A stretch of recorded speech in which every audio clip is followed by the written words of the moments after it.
Good morning, students. The last class we discussed the topic inverse trigonometric function, and there we discussed a small topic principal value branch. Okay, do you remember what is inverse of a function? If the function f from a to b, the function f from a to b means in function. Okay, while you are writing the answer, the first set A is called the domain and the second set B is called the range. If the function f is from A to B, then there exists a function from B to A just by changing the range and domain, okay, which is called the inverse of the first function denoted by f inverse. Okay, this notation read as f inverse. Then what do you mean by the inverse of a function?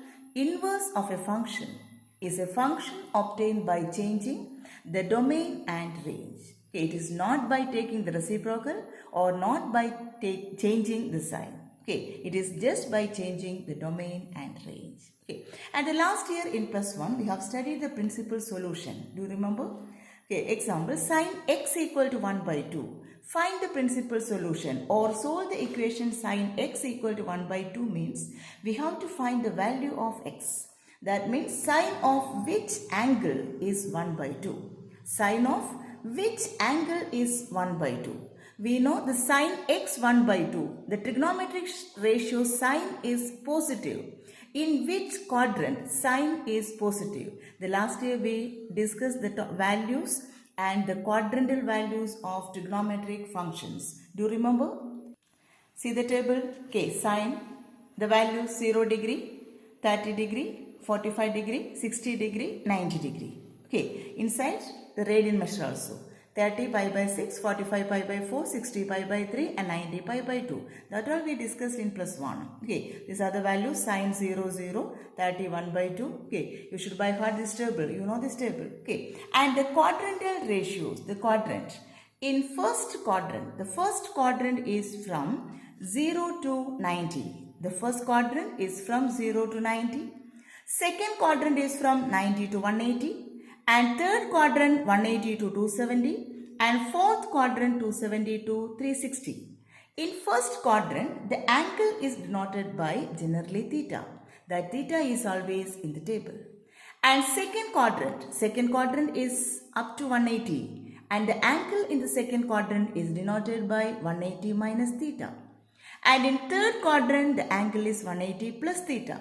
And similarly, in fourth quadrant, the angle is 360 minus theta. Okay. And the sign of trigonometric ratios also we discussed in last year. In first quadrant, all the ratios are positive. All the 6 trigonometric ratios are positive. In second quadrant, only the sine ratio, SINA, sine and its reciprocal cosec are positive. Sine and cosec are positive. In third quadrant, the ratio tan and its reciprocal cot are positive. All other ratios are negative. And in the last quadrant, the ratio cos and its reciprocal sec, they are positive. All other ratios are negative. Okay, I hope you remember all this table and the quadrants. Okay, and now we can find the principal solution of sine x equal to 1 by 2. See, the ratio sine x equal to 1 by 2 means sine x is positive.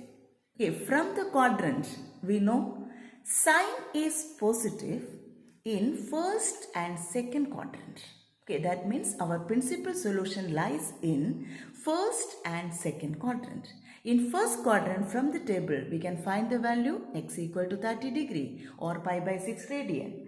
And in second quadrant, the angle is denoted by 180 minus theta. That is 180 minus 30, 150 degree.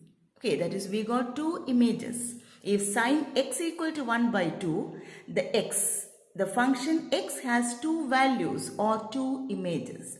And similarly, if cos x equal to 1 by 2, cos x is also positive. In which quadrant cos is positive? Yes, we know first and fourth quadrant. In first quadrant, the angle x equal to 60 degree. Okay, we can find it from the table.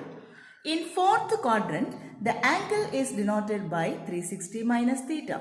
That is 360 minus 60, 300 degree. And here also we got two values or two images. That means each trigonometric function sine, cos, tan, cosec, secant.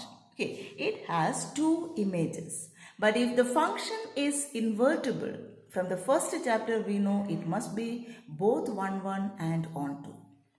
But actually the trigonometric functions are not 1, 1.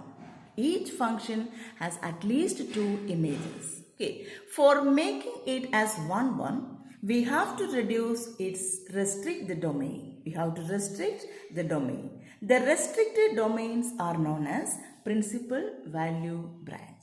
Okay, that we discussed in the last class. We have studied all the principal value branch. And now we can discuss the properties of inverse trigonometric functions. Properties of inverse trigonometric function. The first property, sine inverse sine x. Sine inverse, the same function. Sine inverse sine x equal to x. That is, sine inverse and sine are opposite functions. We can cancel each and we will get the angle x. And cos inverse cos x equal to x. Tan inverse tan x equal to x. And similarly, we can take the reciprocal. Cosec inverse cosec x equal to x. Sec inverse sec x equal to x. And cot inverse cot x equal to x. Okay, that is same function and its inverse. Okay, get cancelled.